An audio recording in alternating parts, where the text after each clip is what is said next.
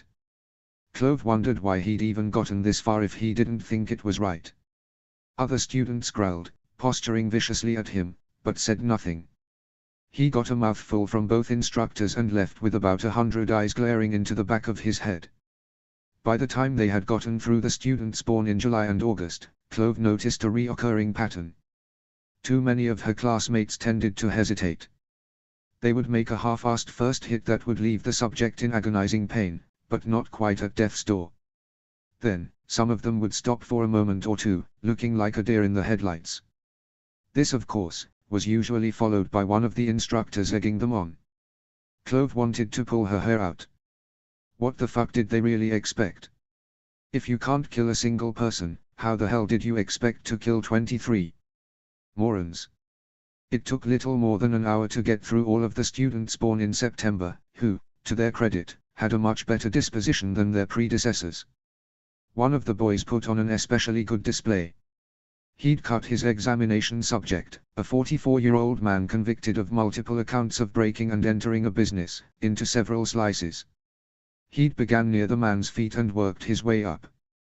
When his subject finally passed on several minutes later, he looked into Clove's admiring eyes with a smirk. She grazed her teeth against her lips. Damn. 3 girls in the October batch were dismissed one after the other. The first didn't have good enough technique. The second girl was reduced to tears when her subject began to mock her inability to kill them. The last one tripped over her own feet and twisted her ankle. After those 3, a pair of twins made their exams into a competitive contest of sorts. They were her greatest competitors, so she especially paid attention to their exams. The girl stepped forward and picked a set of twin size, before looking back to her brother with a cocky grin. The peacekeeper read off the name of her convict. He'd been found guilty of attempted poisoning. That piqued Clove's attention. She wondered who he had tried to poison. Victory Cogdell, born the 21st of December, 1957. Reaping eligible. You may begin. She ran forward, hooked left, and before the man knew it, She'd stricken him in the back. He let out a blood-curdling scream. Clove wished Victory would have turned him around, so they could have seen what she was doing. The man continued to let out more screeches as she perfected her work.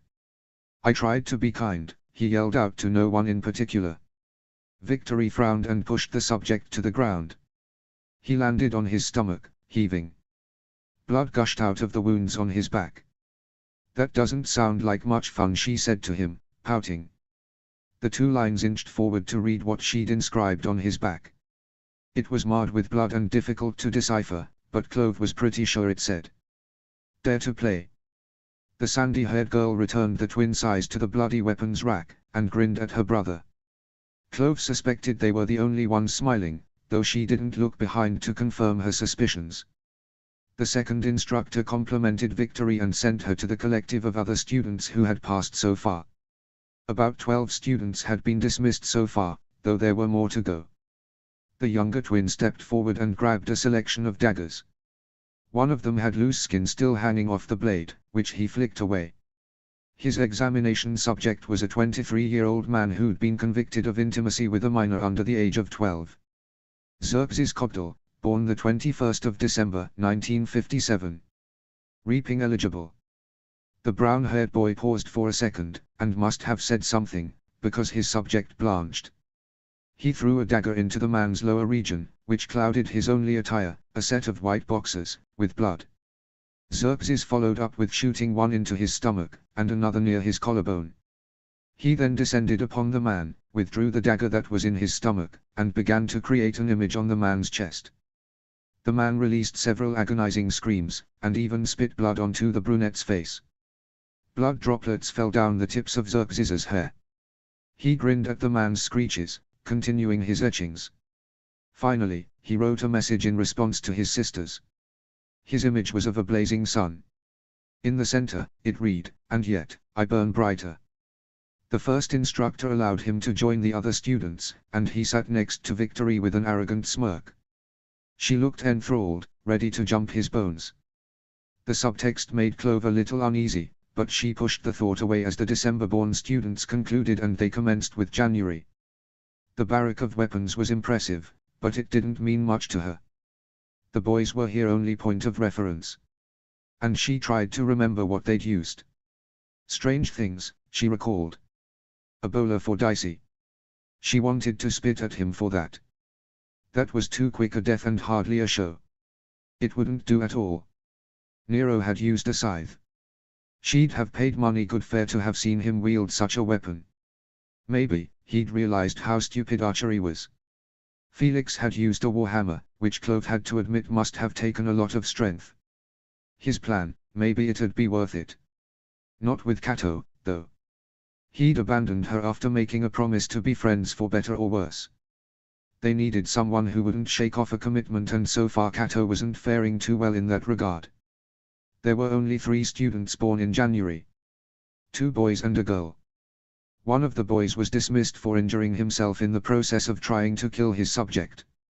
There were no lack of examination subjects, and it made Clove curious as to what they did with the spares. Were they executed quickly, or were their deaths even more drawn out? She had a coward's heart. In the very depths of her being, she knew that she'd want to die quickly, quietly. Paxton was beckoned up and Clove watched the honey-haired girl try to decide between the weapons available to her. She looked so serious, intent, as if genuinely unsure which to use. And yet, she still chose as Clove predicted she would. A sharpened sickle that hadn't been used by any of the 60 or so students that tested before her. She must have been the luckiest person alive, too, because her subject was a young girl. The peacekeeper read off that she was 11 and had poached a wildcat on private property. Clove wasn't too sure if she bought that explanation. Paxton Watson, born the 2nd of February, 1958. Reaping eligible.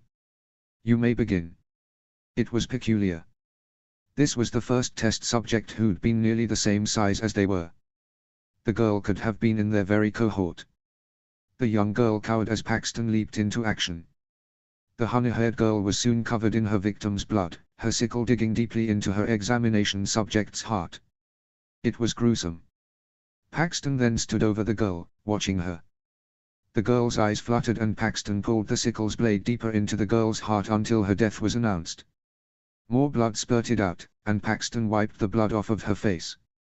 The first instructor called that Paxton had passed, but she continued to stare at the girl for a moment too long. She removed herself a moment later, but looked confused, her eyes never leaving the girl until she was laid onto the gurney and taken away. Clove didn't like the look in her eyes. She wasn't exactly fond of Paxton, but she'd expected. Well, she wasn't sure what exactly, but she'd definitely expected more from her. Clove tried to hide her surprise when the peacekeepers brought up the next examination subject. She recognized him. Hell, she figured that pretty much everyone must. She picked up a pack of throwing knives, most covered in a layer of crusted blood, which made the blades difficult to clean, but she resigned herself to complete her task without complaints. Gideon Alonzo, age 32, convicted of attempting to cross district boundaries. The bald man stood defiant, his blue eyes burning, and she wondered to herself. Clove Holloway, born the 4th of February, 1958. Reaping eligible. The second instructor, always Clove's favorite, added. You may begin. She walked up to the man slowly. Gideon Alonzo looked at her with great despair. The things they do to you, darlings. Clove said nothing, only closing in on him even more. She wondered how he would play this. Well, two could go at that. She averted her eyes to the ground, let out a heavy breath, and steadied herself. This was it. Yes, it is unfair, she whispered, lowly, still not looking at him. The first instructor went to make a movement, but the second grabbed his arm, and shook her head. Had you been free? Clove swallowed and looked up at the man, docile, I would have created beautiful things. Gideon smiled at her, sadly, had you been mine, I would have never let this happen to you. He stepped closer to her and pulled her forward. Clove allowed this movement, and he brushed her hand with tips of his fingers. She made no movement to stop his gesture, and he whispered, what will they do to you if you fail? A terrible unkindness. I'm sorry. You should be, she whispered, and unraveled herself from his grasp. The tone shifted and the class watched as she made her first move. She flung the first of her knives directly at him and it embedded itself deeply into his left eye. She smiled, delighted. Gideon cried out, falling to ground. Child, how could you? He asked, hoarsely. His breathing dangerously erratic. Her voice changed, normalizing. It is bad craft to underestimate your opponent. Too bad you will not live long enough to share that with your child. You know. Oh yes, I've heard all about you, Clove began, sweetly, holding one of the knives close to her face. We've all heard about you, she gestured to her cohort. Students behind her watched intently. Yes, the man who left his dying wife and young daughter on their own. Some men, they run far to escape obligation, but you were willing to transcend district lines. That takes commitment. Clove circled in on him again. Yes, they've told us about you. When they talk about our code of honor, of our duty to our family, they speak of you and the things you did. No, you. Clove threw another knife, this time into the hand that had taken her own. No, you see. I think you've spoken enough. Did you really think I'd made it this far only to throw it all away? She glared at the convulsing man. She struggled to separate the personal and the professional and she felt it all cascade forward. A flash of her sister's chocolate brown eyes heavy with tears, clutching their sick mother. A flash of a boy half past dead, murmuring sweetness to her as she cleaned his wounds. A flash of Felix stroking her broken wrist, discussing his plan to ascend all they've known. In a choked voice, she rasped out. You betrayed Panem. You betrayed District 2. But, even more than that, you betrayed your family. He was silent and she mocked him. Oh, now you have nothing to say. That's fine. I'll enjoy this. Every last shriek until your dying breath. She yanked the knife out of his eye, pieces of his eyeball and other materials coming out along with it, and she studied it. His anguished screams sending a chill down her spine as she threw the knife to the wayside. Clove took out another knife and smirked. Now, let's get started.